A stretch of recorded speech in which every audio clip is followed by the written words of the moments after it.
Assalamualaikum warahmatullahi wabarakatuh. Alhamdulillah nahmaduhu wa nasta'inuhu wa nastaghfiruhu wa natubu ilaihi wa na'udzu billahi min shururi anfusina wa min sayyiati a'malina.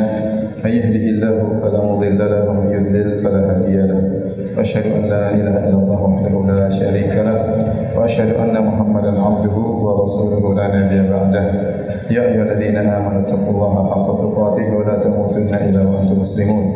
Fa inna asdaqal hadithi kitabullah wa khairal huda huda Muhammadin sallallahu alaihi wasallam wa syarrul umuri muhdatsatuha wa kullu muhdatsatin bid'ah wa kullu bid'atin dhalalah wa kullu dhalalatin finnar.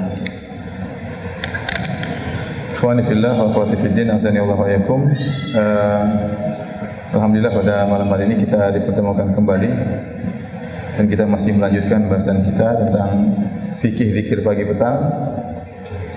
Dan kalau tidak salah kita sampai pada halaman 61 ya. Zikir Allahumma fatiras samawati wal ardh. Itu sudah dijelaskan belum? Belum ya? Yang terakhir zikir yang mana? Ada yang ingat? Hah? Halaman 56 terakhir. Oh iya. 58 belum? Hah? Baru saya dari istighfar. Ada khilaf nih. Berarti halaman 54 belum? Hah? Terakhir yang mana? Sayyidul Istighfar. Oh yang terakhir tadi. Kalau begitu kita buka halaman 54 ya. Di antara doa zikir pagi ya. Allahumma inni as'aluka al-afiyata fid dunya wal akhirah. Ya Allah, aku mohon kepadamu keselamatan di dunia maupun di akhirat. Antum lihat halaman 57 ya, Nabi SAW bersabda, "Sallallahu al-afwa wal afiyata fa inna ahadan lam yu'ta ba'dal yakin khairan minal afiyah." Mintalah kepada Allah ampunan dan keselamatan. Karena sesungguhnya seorang tidaklah diberikan anugerah yang terbaik setelah keyakinan seperti al-afiyah, keselamatan. Ya, maka jangan lupa seorang banyak memohon kepada Allah al-afiyah, keselamatan. Karena kalau dia diberi keselamatan di dunia dan keselamatan di akhirat, maka apalagi yang dia cari, ya. Maka doa ini, ya Allah, aku mohon kepada Engkau keselamatan di dunia dan di akhirat. Allahumma inni as'aluka al-afwa wal afiyata fi dini wa dunyaya. Ya Allah, aku mohon kepada Engkau ya ampunan dan keselamatan di dunia dan juga pada agamaku, wa ahli wa mali, keselamatan juga bagi keluargaku dan juga hartaku. Allahumma astur aurati wa amin rawati. Artinya ya Allah, tutuplah auratku dan tentramkanlah jiwaku ya. Allahumma hfadni min baina yadayya.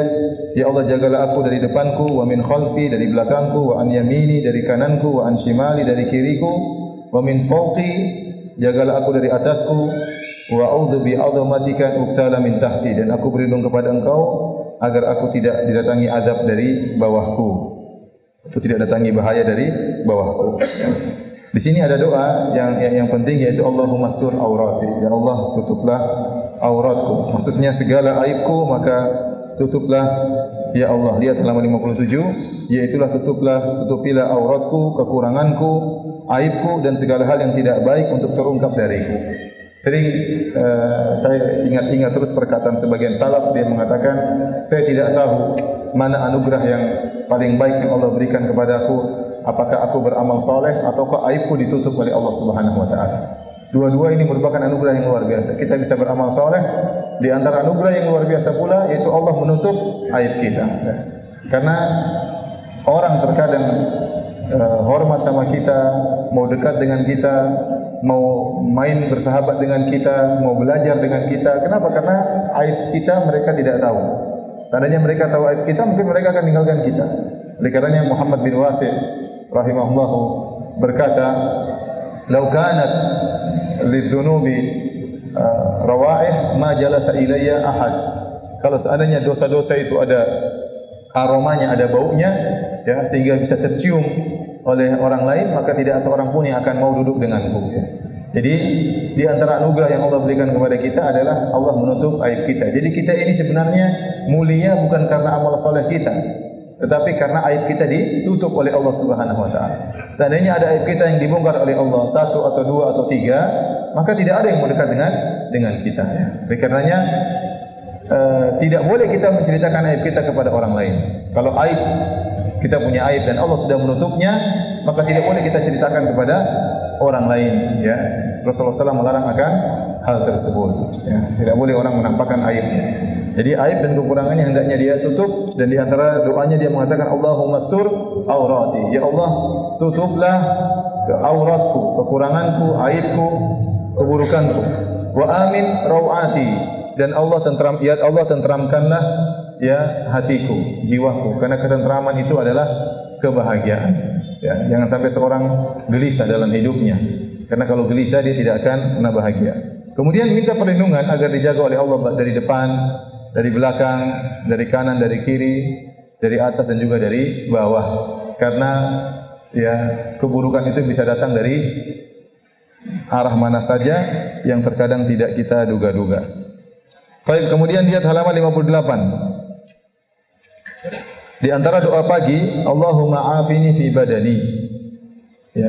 Ya Allah, berilah keselamatan pada badanku. Allahumma afini fi sam'i. Ya Allah, berilah keselamatan pada telingaku. Jangan sampai badanku sakit, jangan sampai badanku cacat, jangan sampai pendengaranku cacat. Allahumma afini fi basari. Ya Allah, berilah keselamatan ya pada penglihatanku. Di sini dikhususkan penyebutan pendengaran dan penglihatan setelah badan. Kita tahu badan adalah tubuh manusia secara lengkap. Setelah kita berdoa Allahumma afini fi badani, ya Allah selamatkanlah aku pada badanku, pada jasadku seluruhnya. Kemudian kita khususkan wa afini fi sam'i wa afini fi basari. Ya Allah, jagalah pendengaranku, atau ya Allah selamatkanlah pendengaranku dan selamatkanlah penglihatanku. Ya, ini menunjukkan dua indera ini, pendengaran dan penglihatan, adalah sangat penting.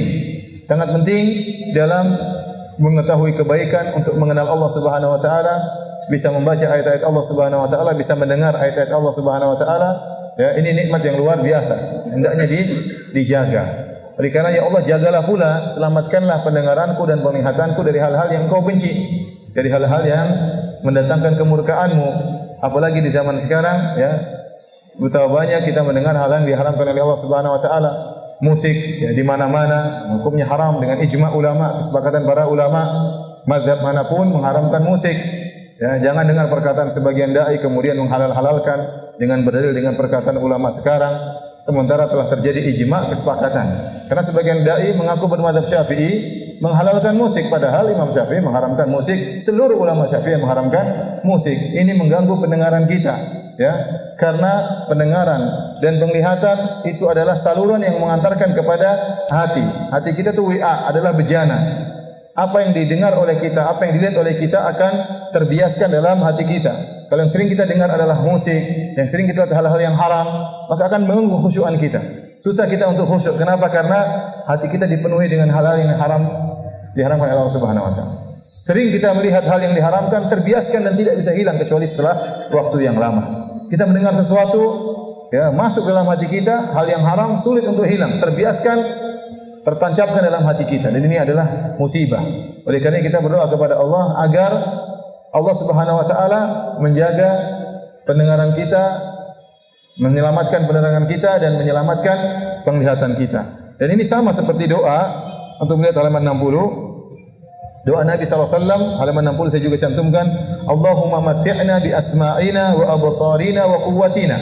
Yang artinya, ya Allah, berikanlah kenikmatan pada pendengaran kami, pada penglihatan kami dan kekuatan kami. Jangan sampai pendengaran, penglihatan, kekuatan kami gunakan untuk hal-hal yang dibenci oleh-Mu, ya Allah.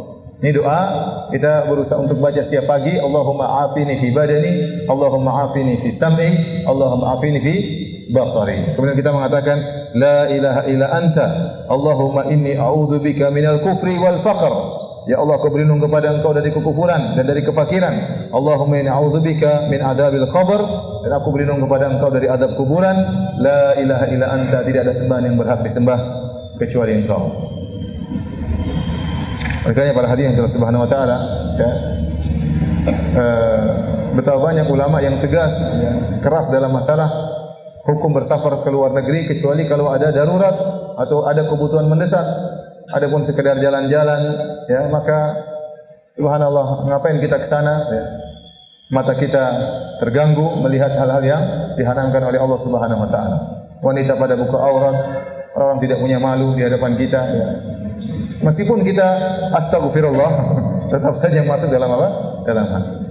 Saya punya teman, ya, teman dekat saya, ya, subhanallah, intel, kerjanya intel di Arab Saudi, polisi, hafidz Quran, imam masjid. Dulu waktu saya belum punya mobil, dia selalu jemput saya salat subuh ke Masjid Nabawi tiap hari.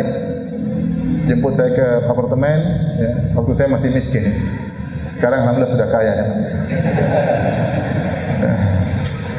Dia jemput saya kemudian pergi ke masjid tiap hari. Berapa kali saya ajak dia ke Indonesia, sampai terakhir ketemu dia datang ke hotel, dia bawa korma ajwa langsung dari kebunnya.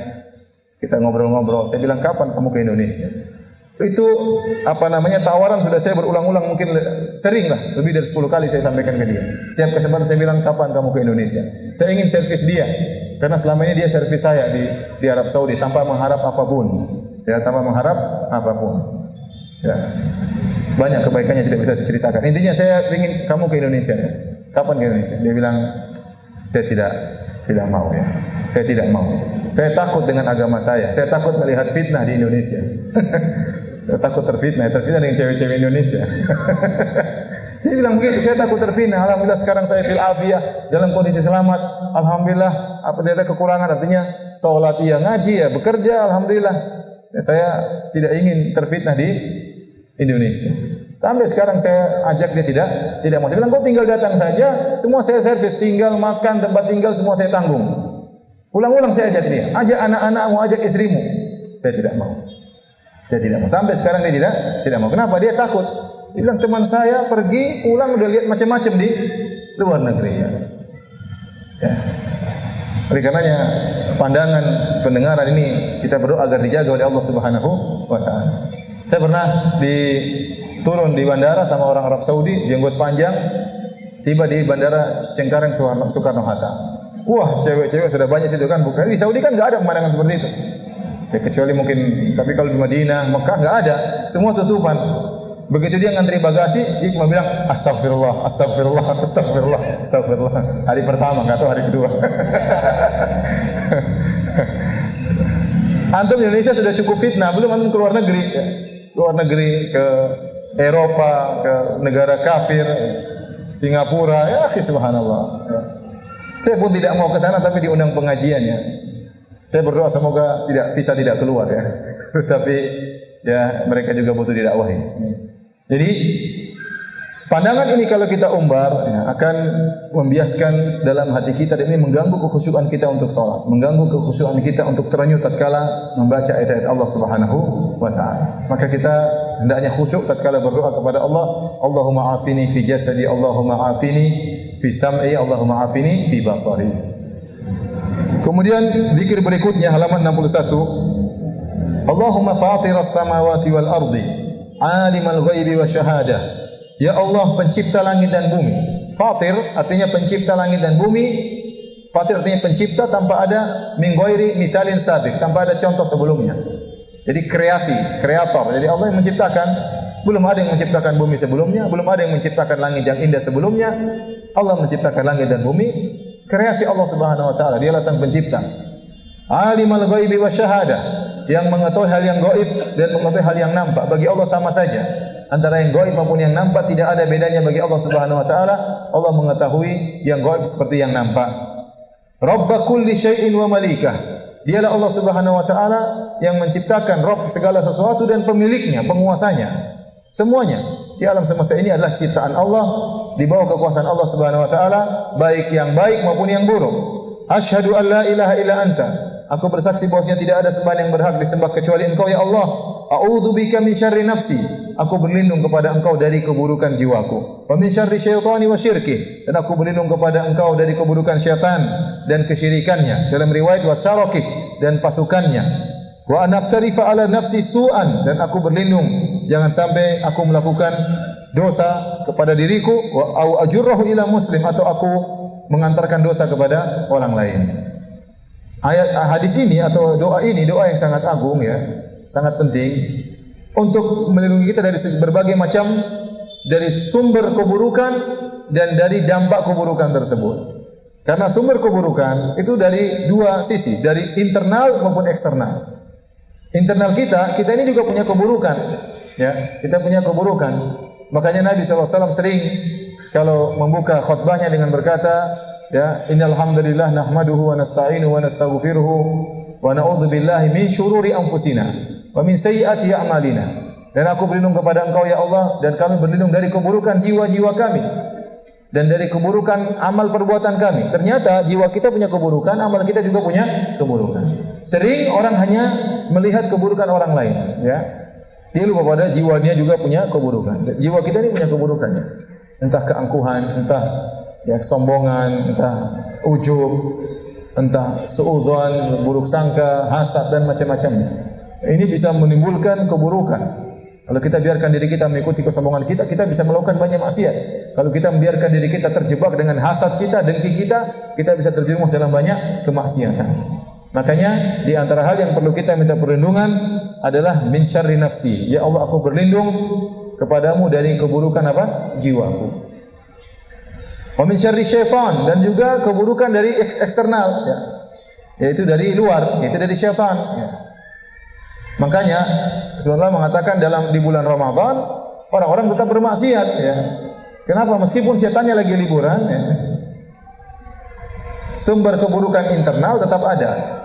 Orang bisa bermaksiat dengan keburukan jiwanya sendiri.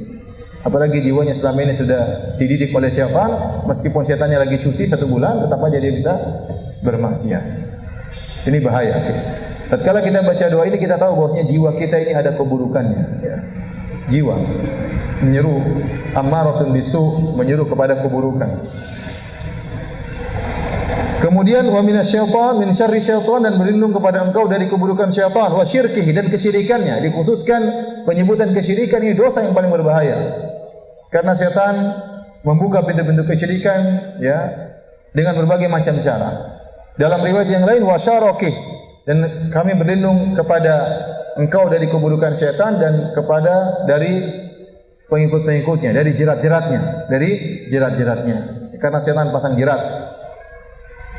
Wa naktarifa ala nafsi su'an, dan aku berlindung kepada engkau untuk menjalankan kejelekan, keburukan pada diriku. Karena seorang tatkala berdosa, terkadang dia berdosa sendiri, dia bermaksiat sendiri.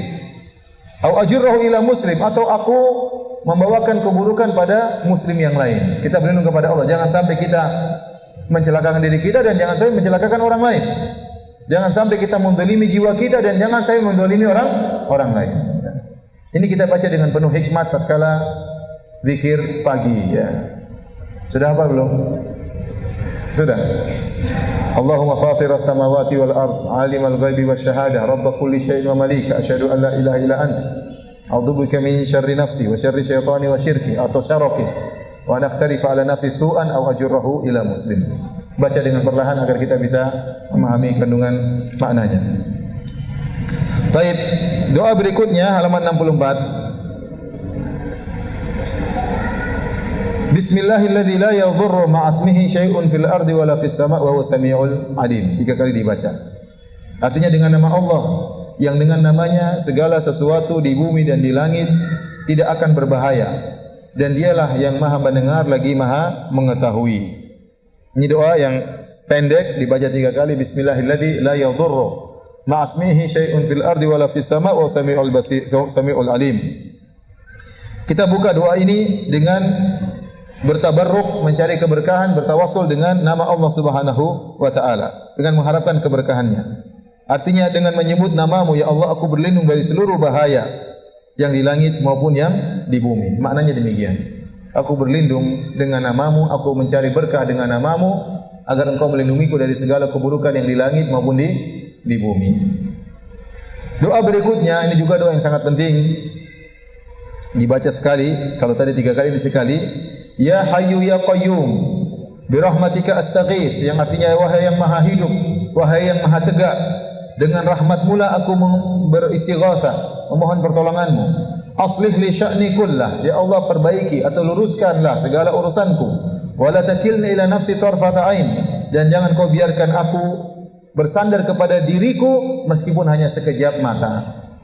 Hadis ini juga dibuka dengan bertawasul dengan dua nama Allah yang disebut dengan Ismullahil A'zam, nama Allah yang agung, dan terdapat di antaranya dalam surat Al-Baqarah, dalam ayat kursi yaitu Hayyul Qayyum, kemudian juga di awal dari surat Ali Imran Al-Hayyu Al-Qayyum. Dua ini adalah dua nama teragung dari nama-nama Allah Subhanahu wa taala dan dikenal dengan Ismullahil A'zam, nama Allah yang teragung. Kenapa? Karena Hayyu artinya ya Hayyu, yang maha hidup. Allah maha hidup dan kehidupan Allah tidak dimulai dengan kematian atau ketidakadaan, tetapi Allah maha hidup azali, ya. Kehidupan Allah tidak dimulai dengan ketiadaan atau kematian, tetapi Allah ya sejak azali sudah maha hidup. Berbeda dengan kehidupan-kehidupan yang lain. Seluruh kehidupan makhluk dimulai dari tidak ada, kemudian menjadi ada. Mereka dari tidak ada, kemudian menjadi hidup. Kemudian diselangi dengan kematian. Kalaupun mereka hidup abadi di surga dan atau di neraka, ya karena penghuni surga abadi, penghuni neraka juga abadi. Namun kehidupan mereka, keabadian mereka bukan karena diri mereka, tapi diabadikan oleh Allah Subhanahu wa taala, ya. Makanya salah pendapat sebagian orang yang mengatakan, Ustaz, surga dan neraka tidak abadi. Karena kalau kita bilang surga dan neraka abadi, penghuninya abadi, maka kita mensyirikkan Allah Subhanahu wa taala. Berarti ada yang abadi selain Allah Subhanahu wa taala. Jawabannya, keabadian Allah tidak sama dengan keabadian makhluk. Keabadian Allah tidak dimulai dengan tidak ada. Adapun makhluk dimulai dari tidak ada menjadi apa? Ada. Kemudian diselingi dengan kematian, kemudian dihidupkan kembali. Kehidupan yang kedua di akhirat abadi bukan karena zatnya. Dia tidak abadi dengan sendirinya, tapi diabadikan oleh Allah Subhanahu wa taala. Oleh karenanya penghuni neraka jahanam minta mati. Wa nadau ya Malik liyaqdi alaina rabbuk. Para penghuni neraka berkata, wahai malaikat Malik, mintalah kepada Rabbmu untuk mematikan kami. Mereka ingin mati, ya. Tetapi kata malaikat Malik, qala innakum makithun, kalian akan selamanya abadi di neraka jahanam. Jadi mereka tidak abadi dengan sendiri, tapi diabadikan oleh Allah Subhanahu wa taala. Jadi kehidupan Allah kehidupan yang maha hidup, ya. Berbeda dengan kehidupan makhluk yang lainnya. Nah, Hayyu Al-Hayyu, nama Allah ini mengandung sifat kehidupan yang maha hidup Allah Subhanahu wa taala, melazimkan seluruh kesempurnaan yang ada pada diri Allah Subhanahu wa taala, yang ada pada zat Allah Subhanahu wa taala. Ya, yang namanya maha hidup berarti dia harus maha mendengar, maha melihat, maha berilmu agar kehidupannya sempurna. Makanya kata Ibnu Qayyim rahimahullah, nama Al-Hayyu ini mencakup sifat-sifat Allah yang lainnya. Karena itu merupakan konsekuensi dari maha hidupnya Allah Subhanahu wa taala. Dengan Allah maha hidup berarti dia harus maha kuasa, maha mendengar, maha melihat, maha berilmu, maha mengetahui dan maha yang lainnya. Nama Allah yang kedua Al-Qayyum. Al-Qayyum diambil dari Al-Qiyam, yaitu Allah Subhanahu wa taala maha tegak. Artinya dia maha tidak membutuhkan yang lainnya. Ia sudah ada dan tegak sebelum ada yang lainnya. Dalam hadis kana Allah wa lam yakun syai'un ghairahu. Dulu Allah bersendirian dan tidak ada yang bersama Allah Subhanahu wa taala. Allah tidak membutuhkan siapapun. Makanya Allah Subhanahu wa taala mengatakan, "Ya bani Adam, law anna awwalakum wa akhirakum wa insakum wa jinnakum kanu ala atqa qalbi rajulin wahidin minkum ma zada fil mulki syai'a." Wahai anak Adam, kalau kalian dari awal dari Nabi Adam sampai manusia yang terakhir hidup di hari kiamat, menjelang hari kiamat, dan juga jin seluruhnya hatinya seperti orang yang paling bertakwa di antara kalian. Kalau seluruh manusia ini di atas muka bumi ini hatinya seperti Nabi Muhammad SAW, tidak akan menambah kekuasaan Allah sama sekali. Allah sudah maha kuasa. Allah tidak bertambah kekuasaannya dengan keberadaan manusia, tidak. Tapi Allah ciptakan manusia demi kemaslahatan mereka. Ya, Allah tidak butuh dengan ibadah mereka. Mereka yang butuh dengan ibadah mereka sendiri. Allah tidak butuh dengan ibadah kita. Oleh karenanya dialah Al-Qayyum yang maha tegak dan tidak butuh kepada yang lainnya. Dan Al-Qayyum bukan cuma tegak, Al-Qayyum itu mengandung makna dan dialah yang menegakkan makhluk. Makhluk seluruhnya membutuhkan Allah Subhanahu wa taala. Kalau tidak ada Allah maka mereka tidak bisa tegak sama sekali. Jadi Al-Qayyum artinya yang maha tegak dan menegakkan yang lainnya. Itu namanya Al-Qayyum. Semua makhluk ditegakkan oleh Allah. Kalau tidak menegakkan mereka, mereka tidak bisa tegak. Makanya di antara sifat Allah, Allahus Samad. As-Samad artinya yang membutuhkan kepadanya segala sesuatu. Segala sesuatu membutuhkan Allah Subhanahu wa taala. Bi rahmatika astaghits, ya Allah dengan rahmat-Mu aku mohon pertolongan. Aslih li sya'ni kullah, perbaikilah segala urusanku. Wala takilna nafsi tarfata. Ini kalimat doa yang menunjukkan kita bertawakal kepada Allah. Kita mengatakan, ya Allah, jangan sampai kita bertawakal kepada diri kita sendiri meskipun hanya sekejap mata. Oleh karena jangan sampai kita ujub, jangan sampai kita pede. Pede tidak boleh kita pede dengan diri kita, tapi pede dengan izin Allah. Itu tidak apa-apa. Seorang muslim pede, insyaallah Allah bersama saya. Saya sudah berdoa kok, pede. Tapi kalau dia pede hanya sekedar bersandar kepada diri, itu salah. Tidak boleh. Itu namanya ujub. Pede dengan kecerdasannya, ya ujub itu. Ya, dia harus tahu bahwasanya kecerdasan dari Allah. Jadi tidak boleh berhenti pada titik itu aja. Tetapi dia harus menumbuhkan dalam dirinya, saya pede dengan kecerdasan saya karena izin siapa? Allah Subhanahu wa taala. Kapan dia menyandarkan urusannya kepada dirinya, dia akan gagal. Dia akan gagal cepat atau lambat. Kenapa? Karena jiwa ini penuh dengan kekurangan. Lihat halaman 68. Di paragraf pertama, paragraf kedua, paragraf ketiga. Jangan saya jelaskan, jangan engkau limpahkan aku kepada diriku walaupun sekejap mata. Karena satu, diriku lemah dan tidak mampu untuk memenuhi kebutuhanku. Ini yang pertama. Yang kedua, bahkan jiwaku terkadang menjadi musuh terbesar dibandingkan musuh-musuhku yang lain. Ya, karena terkadang kita berhadapan bukan dengan orang lain. Terkadang kita berhadapan bukan dengan musuh. Terkadang kita berhadapan dengan nafsu kita, dengan syahwat kita. Terkadang syahwat kita musuh terbesar kita daripada yang lainnya. Ketamakan kita, kerakusan kita. Terus kita mau serahkan urusan kita kepada jiwa yang sifatnya demikian. Dan ketiga, diriku tidak mengetahui apa yang baik bagiku dan apa yang buruk. Bisa jadi aku menerjang sesuatu perkara yang aku sangka baik, ternyata justru mendatangkan kemudaratan. Dengan tiga sebab ini, maka jangan kita bersandar kepada diri kita. Yang pertama, diri kita itu lemah, tidak mampu. Ya. Banyak hal yang tidak kita mampu. Diri ini punya banyak kelemahan. Ada kelebihan, tapi banyak kelemahannya. Yang kedua, jiwa ini terkadang musuh terbesar kita sendiri. Bagaimana kita bersandar kepada jiwa yang menyuruh kepada keburukan? Ya. Kemudian yang ketiga, jiwa kita tidak punya ilmu. Sering kita mengharap kebaikan, kita sangka kebahagiaan kita di situ, ternyata di situlah kebinasaan kita. Ya. Yang Maha tahu kebaikan kita siapa? Allah Subhanahu wa taala. Maka serahkan urusan kepada Allah, kita berdoa, fa aslih li sya'ni kullah. Ya Allah, perbaikilah urusanku, wala takilni nafsi tarfata ain, dan jangan kau biarkan aku menyerahkan urusanku kepada diriku. Kemudian di antara zikir pagi petang, zikir pagi subhanallah bihamdihi. Subhanallah bihamdihi kita baca 100 kali. Subhanallah diambil dari bahasa Arab, ya. Artinya menjauhkan, tasbih artinya menjauhkan. Ya. Dan maksud dari tasbih itu menjauhkan Allah dari segala keburukan. Menjauhkan pikiran kita dari segala berburuk sangka kepada Allah, karena Allah tidak ada kekurangannya sama sekali dan Allah tidak ada keburukannya sama sekali. Allah bersih dari segala aib, Allah bersih dari segala kekurangan. Makanya kalimat subhanallah sering datang setelah Allah menyebutkan kesyirikan, ya. Sering subhanahu Allah, tatkala Allah mengingkari orang-orang musyrikin yang mereka menganggap Allah punya anak, maka Allah tutup dengan subhanallah, maha suci Allah, ya. Subhana rabbika rabbil izzati amma yasifun. Maha suci Allah dari apa yang mereka sifatkan. Mereka mengatakan Allah begini, mereka mengatakan Allah begini. Ini semua tidak ada daripada Allah. Seperti orang ahlul kitab. Mereka mengatakan Allah menciptakan langit dan bumi dalam waktu 6 masa, pada hari ke-7 istirahat. Pada hari ke-7 Allah istirahat, Allah capek, ya. Dan itu terdapat, ya. Tapi saya sudah cek terbitan yang baru, dirubah kalimat istirahat dirubah. Saya lupa ya kalimatnya. Yang jelas bukan liburan, ya, bukan. Tapi dirubah kalimat itu. Tapi sebenarnya itu mereka mengatakan demikian. Allah menciptakan langit dan bumi dalam waktu 6 masa, hari ke-7 mereka Allah istirahat. Padahal Allah bantah dalam surat Qaf. Wa laqad khalaqna samawati wal arda wa ma bainahuma fi sittati ayyam wa ma massana min lughub. Sungguh kami telah menciptakan langit dan bumi dan apa yang di antara keduanya dalam waktu 6 masa, dan kami sama sekali tidak letih. Ya, Maha suci Allah, Allah tidak akan letih. Ya, Allah kalau letih bahaya alam semesta ini. La ta'khudhu sinatu wa la naum. Allah tidak tidur dan juga tidak ngantuk, ya. Jadi kita segala perkara yang buruk terbetik dalam diri kita tentang Allah, kita katakan subhanallah. Subhanallah. Itu artinya subhanallah. Jadi kalau kita zikir subhanallah, subhanallah, subhanallah, kita paham maknanya. Artinya Allah Maha Suci Engkau, Engkau tidak punya anak. Maha Suci Engkau yang Engkau tidak pernah letih, Engkau tidak pernah lelah. Maha Suci Engkau tidak punya kekurangan sama sekali.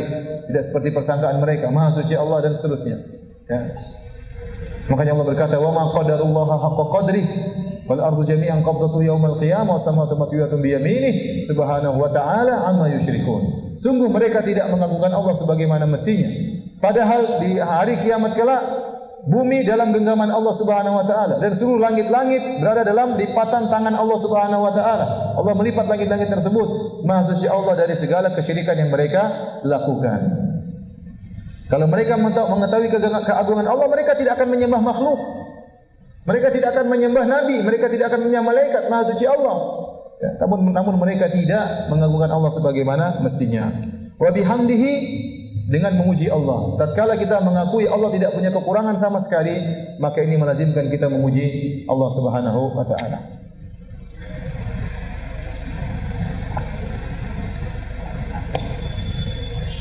Baik, kita lanjutkan halaman 70.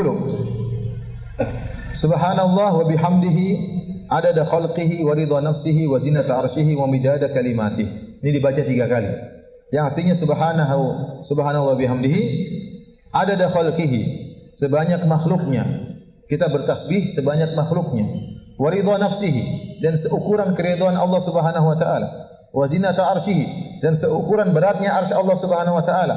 Wa midada kalimatih, dan sebanyak tinta tulisan kalimatnya. Apa maksud hadis ini? Maksud hadis ini zikir Allah dipuji dengan tanpa hitungan, tanpa tidak terhingga. Tidak terhingga. Ya, artinya kita memuji Allah tidak terhingga hitungannya. Kenapa? Karena yang pertama kita mengatakan adada khalqihi. Maha suci Allah sebanyak jumlah makhluknya. Sementara makhluk Allah tiada henti-hentinya, tiada ujung-ujungnya. Terus ada, terus ada, terus ada. Allah menciptakan tiada henti-hentinya. Tiap hari Allah menciptakan makhluk-makhluknya. Manusia, hewan, dan macam-macam kejadian, semua ciptaan Allah Subhanahu wa taala. Jadi maknanya, ya Allah, aku memujimu, aku bertasbih kepadamu tanpa terhingga. Wa ridha nafsihi, dan di antara sifat Allah sifat ridha. Sifat ridha juga tiada terhingga keridhaan Allah Subhanahu wa taala. Di antara dampak dari keridhaan Allah, ya. Coba lihat halaman 71, ya. Saya katakan demikian pula sejauh keridhaannya. Ridha nafsihi, sementara sifat maha ridha Allah tiada batasnya. Jika karunia-Nya, keberkahannya, pahalanya dan kebaikannya tanpa batas, sedangkan semua itu adalah buah dari sifat ridhonya, maka bagaimana lagi dengan sifat ridhonya itu sendiri? Kebaikan Allah tanpa batas, keberkahan Allah tanpa batas, karunia Allah tanpa batas, pahala Allah tanpa batas, itu semua adalah asar atau dampak dari keridhaan Allah. Bagaimana lagi dengan sifat ridhonya? Kemudian wazinata arsyihi, seberat ya arsy Allah, karena arsy Allah adalah makhluk terbesar yang Allah ciptakan. Ya, disebutkan dalam asar, ya, bahwasanya tidaklah, ya, maknanya tidaklah langit yang begitu luas di kursi Allah kecuali seperti logam di padang pasir, dan tidaklah kursi Allah dibandingkan dengan arsy Allah kecuali seperti logam di padang pasir. Berarti arsy Allah sangat besar dan dialah makhluk yang terbesar. Ya, kalau mau ditimbang, timbangan siapa yang mau nimbang? Ya? Jadi kita memuji Allah, kalau ukuran berat maka seberat arsy Allah Subhanahu wa taala. Yang terakhir, wa midada kalimatih, sebanyak tinta untuk menulis kalimat Allah. Dan kita tahu kalimat Allah tiada penghujungnya. Ya. Ya, Allah menyebutkan kalau seandainya laut ini menjadi tinta untuk menulis kalimat-kalimat Allah, dan ditambah lagi sab'atu abhur, 7 laut lagi, tidak akan manafidat kalimatuh, tidak akan selesai kalimat Allah, karena kalimat Allah tiada hentinya. Tinta, seandainya lautan ini menjadi tinta, ditambah lagi 7 lautan yang ada dalam di bumi ini, tidak akan bisa menulis kalimat Allah Subhanahu wa taala. Jadi intinya kita memuji Allah ya tanpa batas. Ini dibaca 3 kali tatkala di pagi hari. Taib. Zikir berikutnya, la ilaha illallah wahdahu la syarikalah, lahul mulku wa lahul hamdu wa huwa ala kulli syai'in qadir. Ini zikir teragung, intinya adalah tauhid. Ya, kata Nabi sallallahu alaihi wasallam, ya, afdalu ma qultu wan nabiyuna ba'di wan nabiyuna qabli la ilaha illallah wahdahu la syarikalah, lahul mulku wa lahul hamdu wa huwa ala kulli syai'in qadir. Kata Nabi, sebaik-baik zikir yang aku dan para nabi-nabi sebelumku ucapkan adalah zikir ini. Karena inilah kalimat tauhid. Inti daripada diutusnya para nabi, diturunkannya kitab-kitab suci adalah untuk menegakkan la ilaha illallah wahdahu la syarikalah. Untuk menghilangkan kesyirikan di alam semesta ini, di mana manusia bergelimang dengan kesyirikan, penyembahan terhadap selain Allah dengan berbagai macam bentuknya. Ada yang menyembah malaikat, ada yang menyembah dewa, ada yang menyembah jin, ada yang menyembah manusia, ada yang menyembah batu, ada yang menyembah hewan, ya. Semuanya adalah kesyirikan, maka diturunkanlah la ilaha illallah. Lahul mulku, segala kerajaan alam semesta ini hanyalah milik Allah Subhanahu wa taala. Walahul hamdu, hanya Dia yang berhak untuk dipuji. Wa huwa ala kulli syai'in qadir, dan Dia Maha kuasa atas segala sesuatu. Jadi Allah, semua alam semesta ini milik Allah Subhanahu wa taala, dan Dia yang mengatur segala sesuatu di alam semesta ini. Tidak ada satu zat pun yang ikut serta dalam menciptakan alam semesta ini. Dalam hadis tadi sudah saya sebutkan, kana Allah wa lam yakun syai'un ghairuhu. Dulu Allah sendirian dan tidak ada yang bersama Allah, kemudian Allah ciptakan alam semesta. Jadi seluruhnya adalah milik Allah. Dan pahala membaca zikir ini, ya, lihat halaman 73. Barang siapa yang membacanya, maka seperti membebaskan, memerdekakan seorang budak dari keturunan Ismail, dan dicatat baginya 10 kebaikan, dan dihapuskan darinya 10 keburukan, dan diangkat 10 derajat, ya, dan dia akan mendapatkan penjagaan dari Allah, dari gangguan syaitan sampai sore hari. Sampai sore hari. Ini zikir boleh dibaca sekali, boleh dibaca 10 kali, boleh dibaca 100 kali, dan boleh lebih dari itu. Boleh lebih dari itu. Semakin banyak kita baca, semakin banyak pahalanya. Semakin banyak pahalanya. Ya, jadi boleh sekali, boleh 10 kali, boleh 100 kali, boleh lebih daripada itu. Antum bisa baca syarahnya di buku saya tadi. Baik. Di antara zikir berikutnya adalah astaghfirullah. Lihat halaman 78. Halaman 78. Ini sudah pernah saya jelaskan. Astaghfirullah diambil dari kalimat mikfar. Mikfar artinya helm yang dipakai oleh prajurit tatkala berperang, dan fungsi helm tersebut ada 2. Pertama, menutup kepala, menutup kepala, yang kedua melindungi agar tidak terkena senjata dari musuh. Maka istighfar artinya, ya Allah, aku minta kepada Engkau 2 perkara, ya Allah. Pertama, tutuplah aib-aibku dan dosa-dosaku, jangan dibuka di dunia dan di akhirat. Yang kedua, ya Allah, jauhkanlah aku dari dampak maksiat yang aku lakukan di dunia maupun di akhirat. Kenapa? Karena maksiat itu punya dampak. Makanya kalau Anda berdosa, segera beristighfar kepada Allah. Minta agar ditutup aib Anda, yang kedua agar tidak nampak dampaknya. Karena kalau kita tidak beristighfar, Allah bisa munculkan dampak maksiat tersebut di dunia maupun di akhirat. Seorang salaf mengatakan, "Inilah a'sillah, sungguh aku ini bermaksiat kepada Allah Subhanahu wa taala, wa a'rifu dzalika fi khuluqi dabati wa khadimi. Maka aku tahu dampaknya dari perilaku tungganganku, hewan tungganganku, dan juga dari perilaku pembantuku." Karena orang bermaksiat bisa jadi kalau dia bermaksiat nampak dampaknya pada istrinya, nampak dampaknya pada anaknya, bisa jadi. Bukan anak istrinya berdosa, tidak, tapi Allah memberi musibah kepada dia melalui anak dan istrinya yang mungkin membangkang kepada dia, yang mungkin bermasalah dengan dia, istrinya mungkin angkat suara, ya, berteriak di hadapan dia, dan macam-macamnya. Ya. Kenapa? Karena dia bermaksiat kepada Allah Subhanahu wa taala. Makanya di antara sarana agar kita tidak merasakan dampak maksiat, kita mengatakan astaghfirullah. Jadi saya ulangi, kalau kita mengucapkan astaghfirullah sambil kita renungkan. Astaghfirullah artinya, ya Allah, aku mohon kepada Engkau 2 perkara. Yang pertama, tutuplah aibku, sebagaimana helm menutup kepala prajurit, tutuplah aibku di dunia maupun di akhirat. Jangan dibongkar aibku ini, Allah.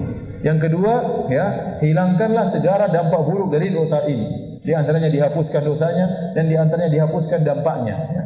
Karena bisa jadi Allah menghapuskan dosa dengan cara Allah kasih musibah. Kita tidak mau itu. Kita enggak mau. Kita mau dosa kita dihapuskan tanpa harus ada musibah. Maka kalau kekuatan istighfar kita enggak kuat, Allah bisa hapus dosa kita di dunia dengan mengasih apa? Musibah. Tapi kalau istighfar kita kuat, benar-benar dengan penghayatan, maka Allah tidak kasih musibah. Kalau Allah kasih musibah bukan karena dosa kita, tapi untuk diangkat derajat. Untuk diangkat derajat. Taib, istighfar ada berbagai macam lafal, ya, dan kita istighfar di pagi hari 100 kali. Pagi hari 100 kali, ya. Di antara lafalnya astaghfirullah, di antara lafalnya halaman 81, astaghfirullah wa atubu ilaih. Di antara lafalnya Rabbi ghfirli wa tub alayya innaka anta tawwabur rahim. Yang artinya, Rabbku, ampunilah aku dan terimalah taubatku, atau wa tub alayya bisa artinya ya Allah ilhamkanlah aku untuk bertobat. Ya Allah aku terus bermaksiat tidak tobat-tobat ya Allah. Gerakkanlah hatiku untuk kembali kepadamu. Wa tub alayya itu maknanya demikian di antaranya. Kalau kita belum bertobat, kita minta agar Allah ilhamkan aku untuk apa? Bertobat. Ya. Innaka anta tawwabur rahim. Sungguhnya engkau adalah zat yang maha menerima taubat dan maha penyayang. Setelah itu kita baca juga ayat kursi. Ayat kursi, ya sebagaimana antum sudah hafal. Allahu la ilaha illa huwal hayyul qayyum la ta'khudhuhu sinatun wa la naum. Ialah Allah yang tidak sembah yang berhak disembah kecuali Ia. Al-Hayyul Qayyum sudah kita jelaskan makna Al-Hayyu Al-Qayyum, zat yang maha hidup dan zat yang maha tegak dan menegakkan yang lainnya. Sudah kita jelaskan tadi.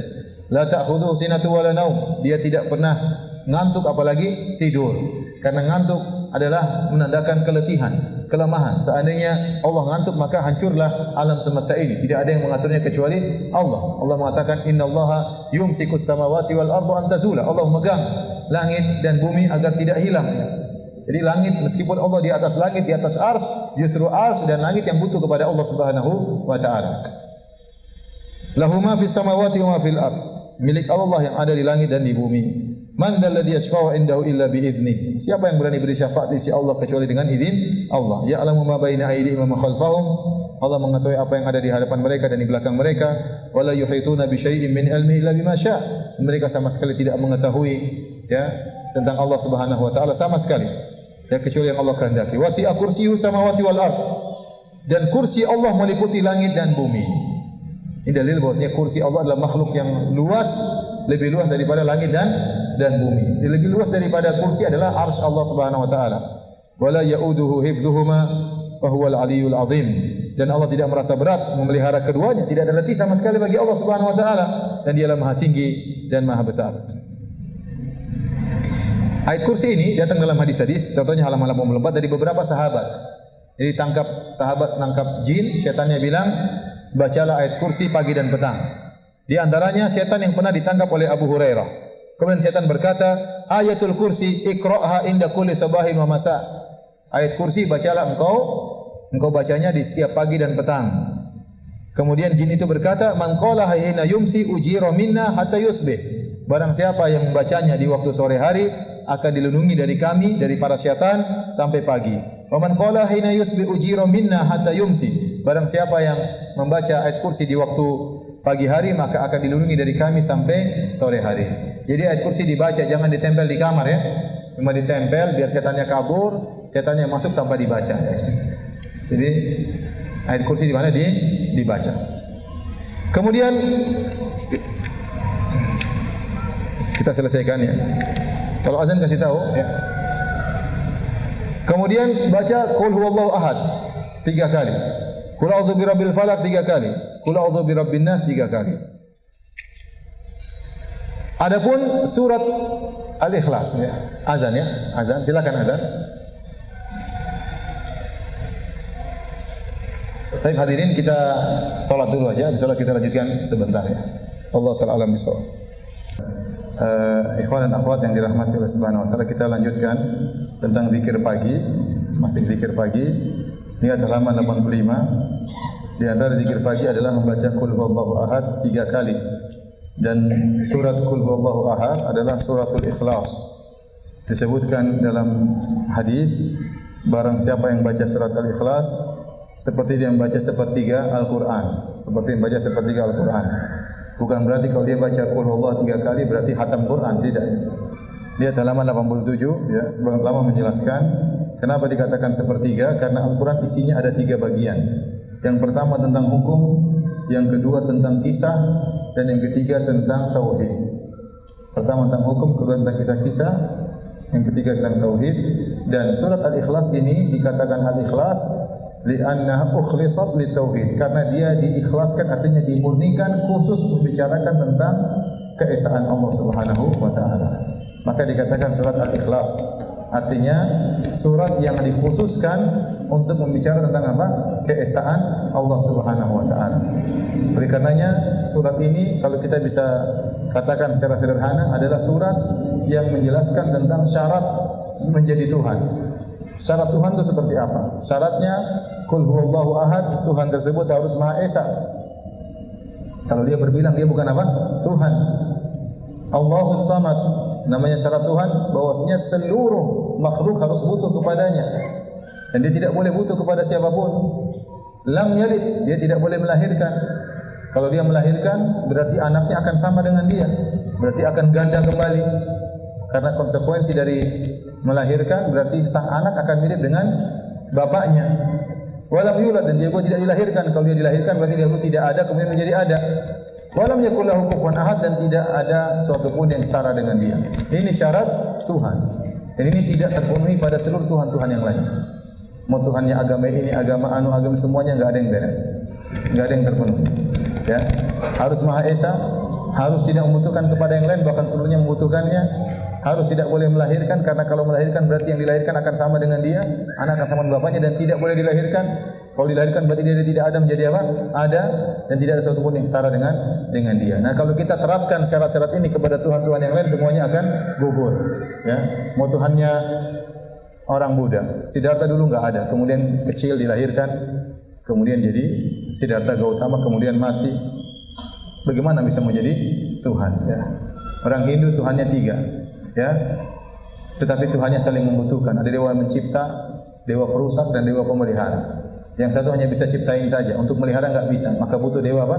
Pemelihara. Yang satu hanya bisa melihara aja. Kalau melihara terus enggak mati-mati gimana? Harus ada yang matiin, namanya dewa perusak. Ya. Jadi saling membutuhkan. Ini berarti tidak pantas menjadi Tuhan.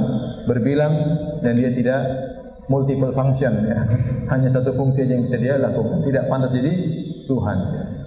Menjadikan Nabi Isa sebagai Tuhan, tidak pantas jadi Tuhan. Nabi Isa dulu dilahirkan dari tidak ada menjadi ada, dulunya tidak ada. Dalam perut ibunya 9 bulan membutuhkan asupan gizi dari ibunya, ya. Kemudian membutuhkan perut ibunya dan seterusnya. Dan dia lapar, dia takut, dia beribadah, dia berdoa. Dia tidak pantas menjadi Tuhan. Tidak ada yang syarat Tuhan, ya, tidak terpenuhi kecuali hanya kepada siapa? Allah Subhanahu wa taala. Itulah makna surat Al-Ikhlas. Artinya surat ini ikhlas itu artinya dimurnikan. Murni hanya untuk bicara tentang keesaan Allah, bahwasanya itulah syarat-syarat Tuhan. Yang kedua, surat Al-Falaq, surat Al-Falaq. Qul a'udzu birabbil falaq.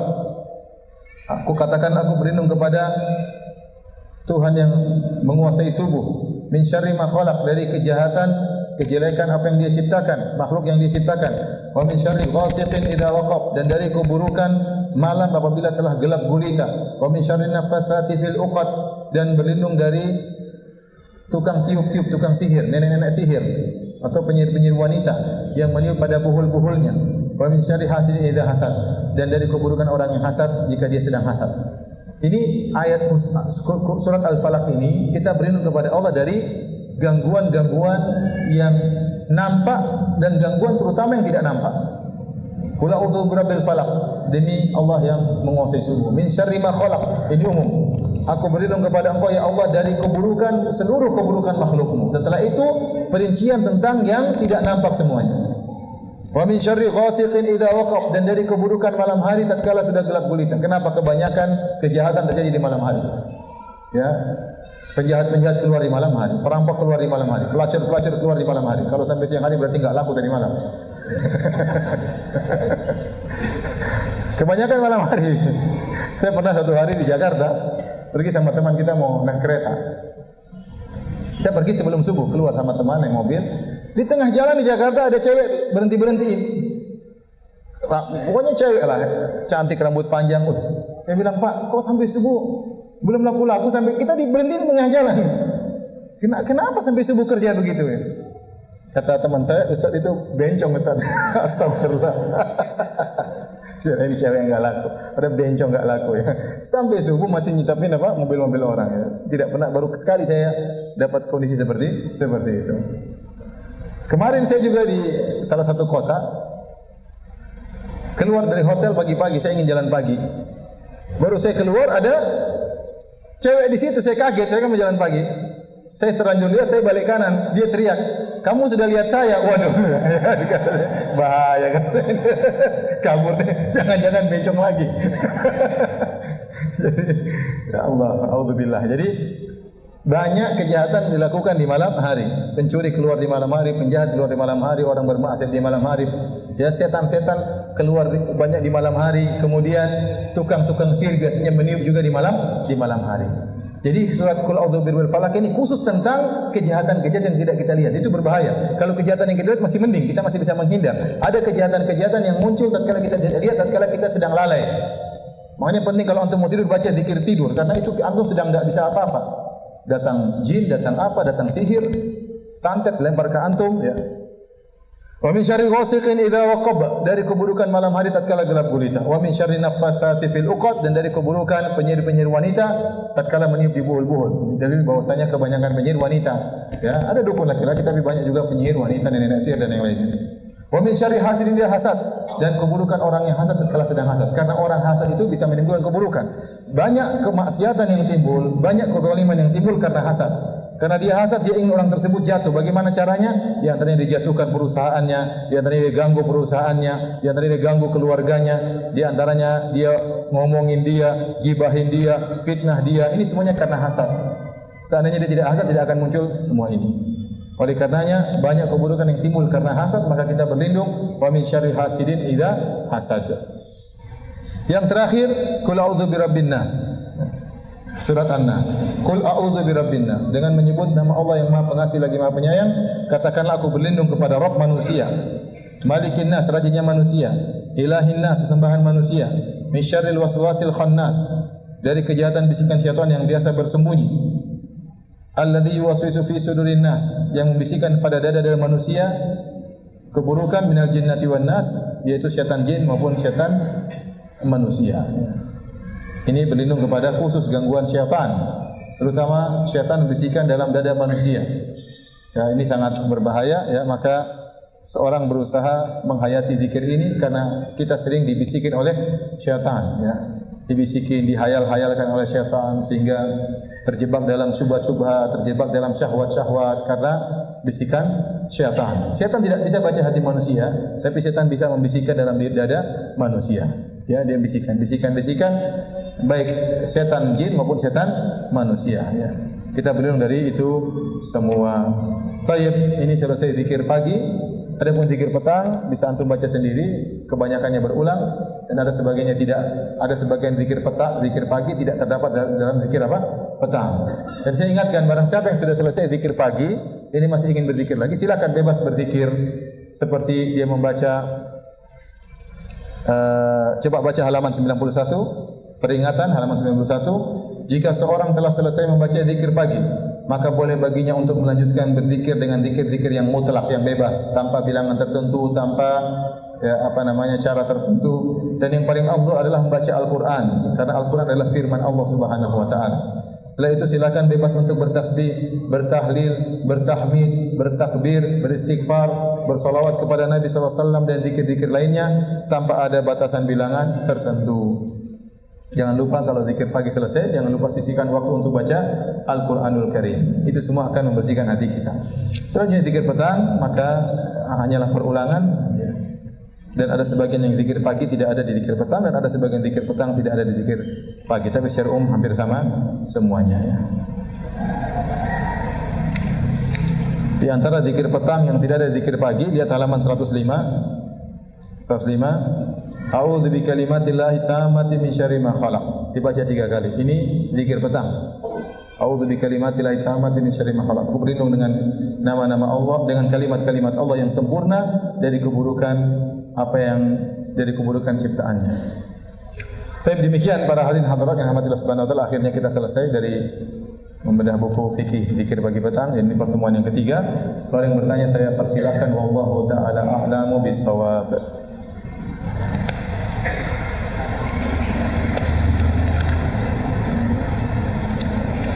Pada saat kita bekerja banyak aktivitas, sementara kita berzikir pakai alat tasbih digital, apakah boleh? Ya, ini boleh selama itu hanya sebagai alat. Tidak boleh kalau dijadikan sebagai tujuan. Jadi boleh berzikir pakai jari, kalau enggak sempat boleh pakai digital ya. Karena kita sambil nyetir mobil pakai digital boleh ya. Karena kalau pakai jari agak susah sambil nyetir kan? Agak susah. Kalau sambil digital sambil nyetir bisa kelihatan berapa kali digital boleh ya. Boleh pakai tasbih, boleh pakai digital, boleh pakai alat hitungan yang lainnya. Itu hanyalah sebagai sarana ya.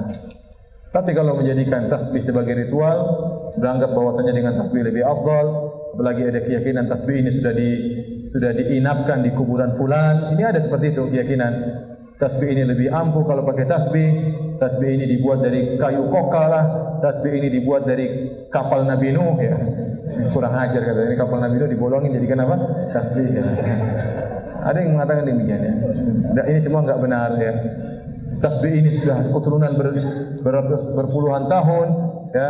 Ada yang dikasih hadiah. Ini hadiah, ini tasbih sudah dari nenek moyang saya. Ini buat kamu. Tidak ada pengaruhnya. Itu hanya sebagai apa? Alat. Ya, sebagai alat. Jangan dijadikan sebagai tujuan. Kapan dijadikan tujuan sehingga menganggap berzikir dengan tasbih, alat tasbih lebih afdal, maka itu bid'ah.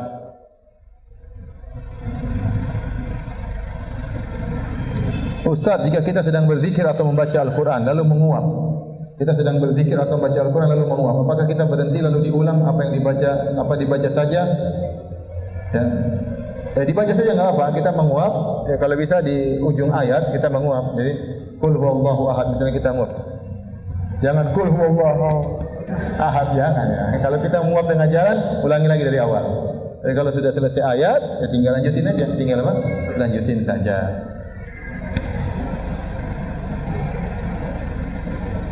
Kalau kita khusyuk itu susah untuk menguap. Biasanya orang menguap itu kalau lagi melayang kemana-mana. Kalau orang khusyuk biasanya susah untuk apa? Muak. Dia lagi konsen mendengar ayat Allah, susah untuk muak. Ustaz, bagaimana menghilangkan bias-bias keburukan yang ada dalam hati kita, yang mana susah untuk dihilangkan setelah sekian lama? Caranya banyak istighfar kepada Allah Subhanahu Wa Taala, maka bejana hati kita yang sudah berisi dengan berbagai macam biasan-biasan keburukan, kita tutup dengan Al-Quran, dengan pengajian. Kita baca pendengaran, kita jaga pendengaran kita jaga penglihatan kita, sehingga tidak terkotori lagi. Jadi sering pengajian, sering mengaji, baca Al-Quran, ya, sehingga agar tertutup dengan ayat-ayat Allah Subhanahu Wa Taala.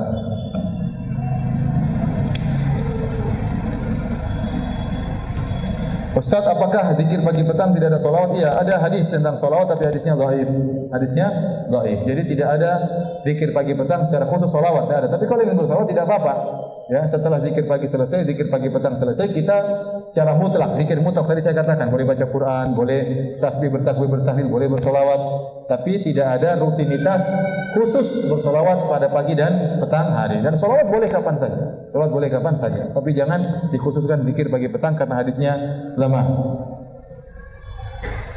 Bagaimana pendapat Ustaz dengan zikir-zikir tertentu, bilangannya seperti 1000 kali, 2000 kali? Masalahnya, kalau tanpa ada keyakinan tertentu, boleh-boleh saja seorang la ilaha illallah 1000 kali, 2000 kali. Tetapi kadang-kadang disebarkan kepada masyarakat, barang siapa yang baca ini 1000 kali, barang siapa baca 2000 kali, ini repot. Nanti bisa begini. Ya. Ada yang bilang kalau kamu mau hilang baca wal yatalattaf, nanti bisa hilang. Tapi kalau hilang enggak bisa muncul lagi bagaimana? Yang kedua, terus kalau hilang mau kemana? Hilang mau ngapain coba? Biasanya orang hilang buat maksiat. Nanti ngintip ini, nyuri ini. Ente hilang ngapain? Gak enak. Istriku, kamu di mana mas? Istriku hilang. Ngapain? Ngapain aja jadi orang hilang? Ya? Kecuali ente intel mungkin ingin apa ya? Biasanya orang hilang pun mau macam-macam nanti.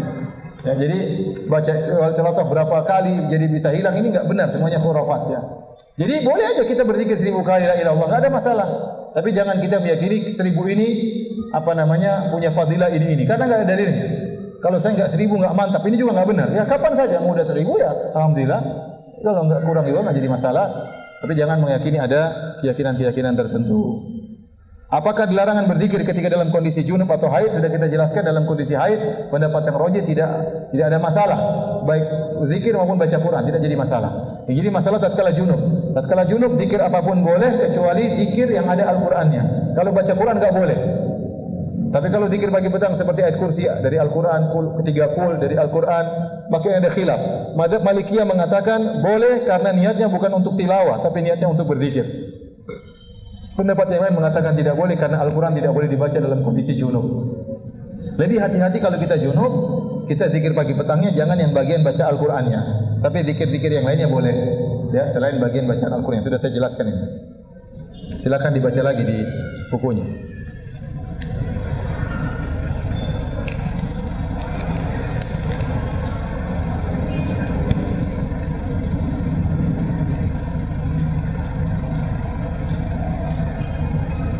Ustaz, dulu saya pernah pinjam uang di bank untuk beli rumah, padahal saya paham hukumnya haram. Sekarang saya kena akibat dari dosa saya tersebut. Rumah saya sengketa, ludes, hutang saya di mana-mana karena saya sakit-sakitan, karena sakit kronis, istri saya disukai oleh jin ifrit. Astagfirullah dan lain-lain. Saya mohon doa dan saran dari Ustaz.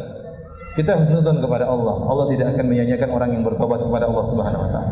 Itulah itu teguran dari Allah. Jangan lupa salat malam, husnudzon, ya.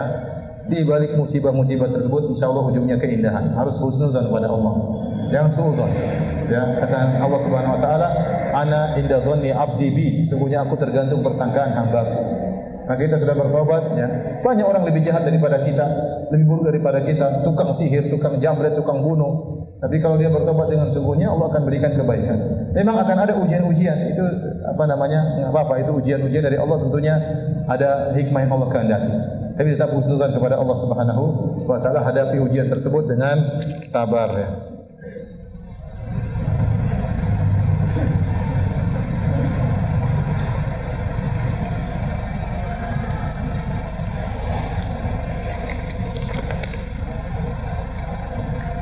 Ustaz, mana lebih utama bersedekah atau membayar hutang? Soalnya hutangnya ini jutaan. Kalau sedekah 10.000 ke bawah.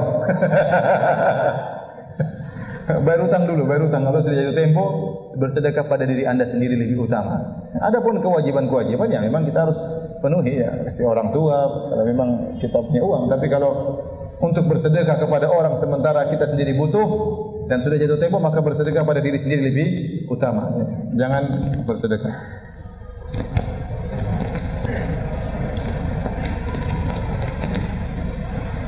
Apa itu arti syubhat? Syubhat itu kerancuan pemikiran, pemikiran yang rancu, yang tidak benar, terkadang ditampilkan seakan-akan kebenaran. Tampilkan seakan-akan kebenaran. Contoh, saya pernah membahas di internet dan juga ceramah tentang tidak boleh menjadikan tanah-tanah sebagai berkah, ada kuburan, kemudian diambili pasirnya, dan ini kebiasaan orang-orang Syiah. Kalau mereka di kuburan Husain, mereka mengatakan tanah yang ada di kuburan Husain karena ada Husain di dalamnya, maka tanah tersebut menjadi tanah berkah, bisa untuk mengobati penyakit. Ini orang-orang Syiah seperti itu. Akhirnya ini diadopsi oleh sebagian saudara-saudara kita. Mereka ngambil tanah kuburan wali ini dibawa pulang. Ini semua tidak benar, tidak ada dalilnya. Bahkan ini khurafat. Saya kita khawatirkan sarana kesyirikan, ya, karena para ulama telah mengingatkan, Imam Nawawi, Imam Al-Ghazali melarang mengusap-usap kuburan, meskipun kuburan Nabi sallallahu alaihi wasallam, apalagi selain Nabi sallallahu alaihi wasallam. Kemudian ada orang bantah, dia pakai syubhat. Dia bilang, bukankah Nabi di antara cara ruqyah Nabi sallallahu alaihi wasallam adalah mengambil air liur kemudian diletakkan di tanah, kemudian tanah itu diusapkan di tempat luka atau tempat sakit dengan berdoa, ya, apa namanya, bismillahi, apa namanya, intinya apa namanya, dengan tanah kami biriki ba'dina yushfa saqimuna, ya, dengan tanah kami, dengan air liur sebagian kami, maka disembuhkanlah orang penyakit di antara kami. Jadi kata mereka, lihat, tanah ternyata bisa, ini dalilnya sahih. Tanah berarti berkah karena dijadikan obat. Ini saya katakan dalilnya tidak benar. Ini syubhat contohnya, ini namanya syubhat. Berdalil dengan sesuatu untuk membenarkan mengambil tanah di kuburan. Dalilnya Nabi pernah meruqyah pakai tanah dan air liurnya, kemudian berdoa dengan doa tadi, ya. Bismillahi turbatu ardina biriqati ba'dina yushfa saqimuna, yang artinya dengan nama Allah, dengan tanah kami, dengan air liur sebagian kami, maka disembuhkanlah orang yang sakit di antara kami. Itu doa Nabi, kemudian diusapkan kepada tempat sakit. Saya bilang ini dalil tidak benar. Ini namanya syubhat. Ya, karena ya kalau kita mengatakan berarti hadis ini menunjukkan tanah itu berkah, maka liur juga berkah kalau begitu. Ya, liur juga berkah karena dalam hadis tersebut tercampur tanah dan apa? Dan liur, ya. Ini yang pertama. Berarti liur juga berkah. Kalau gitu saya kumpulin air liur kasih sama orang, ya. Karena berkah, ya. Karena ente bilang ini dulu tanahnya berkah. Jawabannya tanah tersebut tidak berkah dengan sendirinya, tapi bercampur dengan air liur disertai dengan doa. Maka jadilah apa? Berkah. Dan itu tanah sembarangan, dimanapun boleh. Kenapa ente mengkhususkan tanah kuburan? Paham atau tidak? Jadi menggunakan dalil tidak pada tempatnya, itu namanya syubhat. Itu namanya syubhat. Ya. Contoh, seorang mengatakan boleh seorang melakukan bid'ah, ya, karena Nabi membenarkan orang sahabat-sahabat bikin bid'ah, Nabi biarkan. Bilal ditanya, apa yang buat engkau masuk surga? Kata dia, tidaklah saya solat, tidaklah saya berwudu kecuali saya solat. No, ini Bilal bikin kreasi bid'ah dan Nabi membenarkan, berarti boleh dong bikin bid'ah. Ya, kita katakan tidak benar. Yang pertama, dari mana kamu tahu Bilal yang buat kreasi? Bisa jadi Bilal pernah dengar dari Nabi sebelumnya, kemudian Bilal menceritakan, saya ini setiap habis wudu saya apa? Salat. Contoh, Nabi mungkin mengatakan kepada seorang, saya mendengar engkau di surga. Apa yang buat kau masuk surga? Apa amalan yang paling kau andalkan? Saya berbakti kepada orang tua, wahai Rasulullah. Apakah berbakti kepada orang tua karya dia? Tidak, tapi mungkin dia pernah dengar dari Nabi sebelumnya. Tidak ada nas tegas mengatakan ini karya Bilal. Tidak ada. Paham? Yang kedua, waktu Bilal jelaskan, Nabi benarkan. Ini namanya sunnah takririyah. Dalam masalah usul fikih ada namanya sunnah takririyah, itu sunnah pembenaran Nabi SAW. Karena terkadang sahabat melakukan sesuatu Nabi benarkan, terkadang sahabat melakukan sesuatu Nabi tidak benarkan. Nah, sekarang orang berdalil dengan ini, Nabi sudah meninggal dunia, bebas dong. Yang tukang pembenarannya siapa? Sekarang sudah meninggal. Paham? Di zaman Nabi ada sahabat yang berkreasi, dibenarkan. Kalaupun ada yang salah, ijtihad sahabat ada yang dibenarkan, ada yang disalahkan oleh Nabi SAW. Nah, kalau kita berdalil pada yang Nabi benarkan saja, ya semua orang sekarang nanti bisa bikin bid'ah dong. Tukang pembenarannya sudah meninggal dunia, siapa? Nabi SAW. Ini namanya dalil tidak pada tempatnya.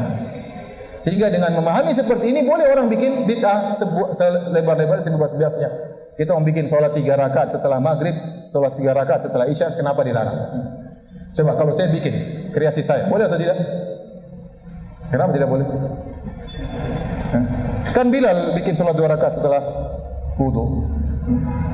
Boleh atau tidak? Sekarang saya bikin 3 rakaat setelah isya. 6 rakaat deh, biar antum boleh. 6 rakaat. Boleh atau tidak? Tidak boleh. Sekarang ada orang 2 rakaat setelah sa'i. 2 rakaat setelah tawaf ada. Ada orang Indonesia bikin 2 rakaat setelah sa'i. Boleh atau tidak? Enggak boleh. Itu berarti ente nambah-nambah umrahnya Nabi. Nabi tidak ada 2 rakaat setelah sa'i. Oh, kan boleh kita berkreasi, Bilal aja berkreasi Ustaz. Akhirnya orang bebas seperti ini. Ini ngawur namanya. Ini namanya pendalilan yang ngawur, ya, tidak benar. Tapi demikian saja para hadirin kajian kita pada kesempatan hari ini. Insyaallah kita lanjutkan pada kesempatan yang lain. Subhanallahi bihamdik asyhadu an la ilaha illa anta astaghfiruka wa atubu ilaik. Assalamualaikum warahmatullahi wabarakatuh.